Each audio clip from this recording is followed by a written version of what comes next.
Oke, 12. Peta pemukiman penduduk, peta topografi, dan jaringan jalan dapat dimanfaatkan untuk analisis keuangan dalam hal apa nih? Jadi ada, ini siapa aja sih? Oke. Jadi ada pemukiman penduduk, peta topografi, jaringan jalan. Ini buat nganalisis apa? Cara analisisnya gimana? Nah, biasanya cara analisisnya dengan ditumpuk.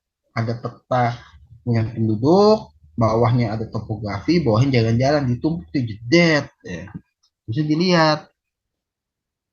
Jadi apa nih? Pokok. Oke. Pertama, kalau kita lihat aja deh persebaran sekolah. Oh, atau ini deh. Peta topografi isinya apa sih? Peta topografi sih isinya biasanya ya itu kelerengan, terusnya penggunaan lahan, terusnya di situ juga ada ketinggian.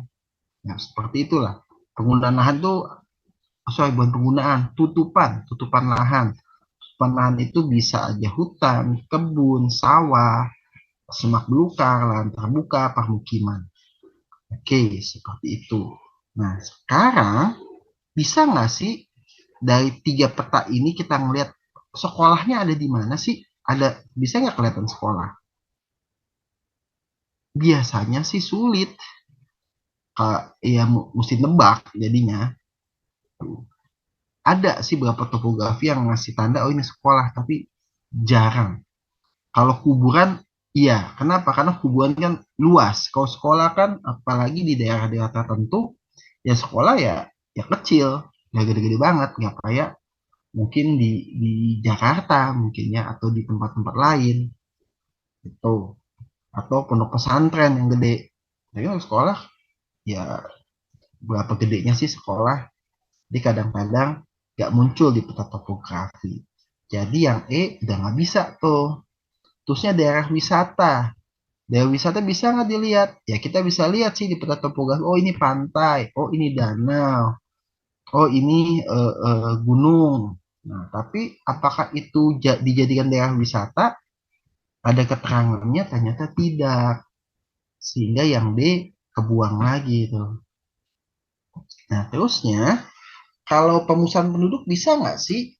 Nah, kalau di peta permukiman penduduk, bisa aja kita menemukan pemusahan penduduk ada di mana.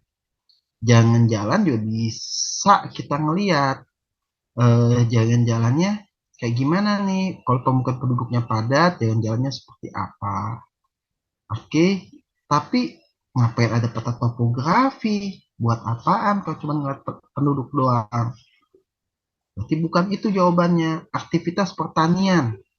Aktivitas pertanian maksudnya apa ya? Jenis pertaniannya mungkin ya. Ini kebun melon, kebun pete, kebun jagung. Ternyata itu nggak bisa dilihat di peta topografi. Peta topografi cuma bisa ngasih tahu tutupan lahannya digunakan untuk perkebunan. Dah, itu aja. Nggak dikasih tahu itu kebun jagung, kebun wortel, atau kebun-kebun yang lain. Kalau persawahan ya cuma dikasih tahu ini sawah. Nggak dikasih tahu ini sawahnya Pandanwangi apa Kojo Lele padinya. Oke, seperti itu. Nah, yang paling eh, memungkinkan adalah daerah rawan longsor. Dari peta topografi kita bisa ketemu kemiringan lereng. Lereng yang semakin miring, maka semakin curam, maka dia potensi longsornya semakin tinggi.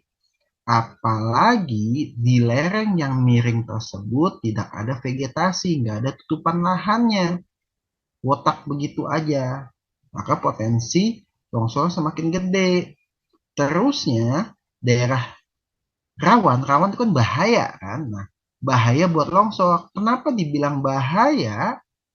Karena di situ ada manusia atau minimal ada sarana dan prasarana yang digunakan oleh manusia di situ. Kalau nggak ada manusianya, Daerahnya cuma dinamain daerah potensi longsor. Itu bisa dilihat dari peta topografi saja. Tapi kalau dibilang daerah rawan longsor, rawan itu artinya bahaya. Nah, bahayanya buat manusia. Ya, berarti daerah longsor yang buat manusia berarti di situ bisa saja ada manusianya. Orang tinggal di situ. Atau ada fasilitas yang digunakan oleh manusia. Bisa perkantoran, bisa kelurahan, bisa jalan, bisa sekolah, seperti itu. Sehingga jawaban yang paling tepat adalah yang panas. Yap.